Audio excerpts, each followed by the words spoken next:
Breaking news. Yes, hapa ni taarifa kubwa sana kwa mashabiki wa Wizkid. Sikia, Wizkid amekuwa ni miongoni mwa wasanii ambao wamebahatika kuwepo kwenye album ya Big Mama, na mzungumzia Latto.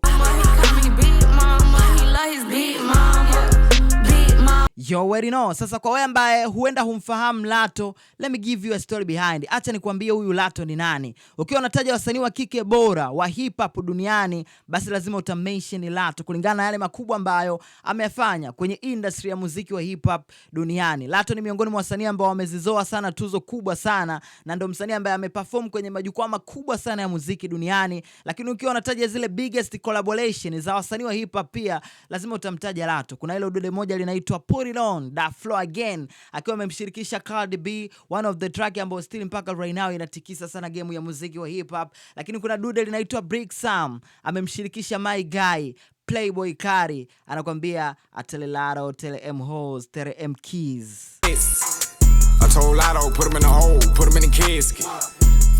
Sasa Latto kumshirikisha au Wizkid kuwa sehemu ya album ya Big Mama ya rapa Latto ni kitu kikubwa sana, na nimeona namna ambavyo baadhi ya blogger wa Nigeria namna ambavyo wanaipublish hii story kwa uzito sana, kwa sababu hii album ni kubwa sana na watu walikuwa wanaisubiri kwa hamu sana. Lakini wiki kadhaa zilizopita nilikupa story pia kuwa Latto alikuwa ni mjamzito, na ule ujauzito ulikuwa ni wa rapa 21 Savage ambaye ni mzazi mwenzake. Sasa hivi tunashukuru Mungu amejifungua salama, na siku ya juzi wakati Arsenal wameibuka washindi wa EPL, tuliona 21 Savage alishare picha akifurahia huo ushindi, lakini pia akifurahia kuitwa baba baada ya mke wake au mpenzi wake Latto kujifungua salama.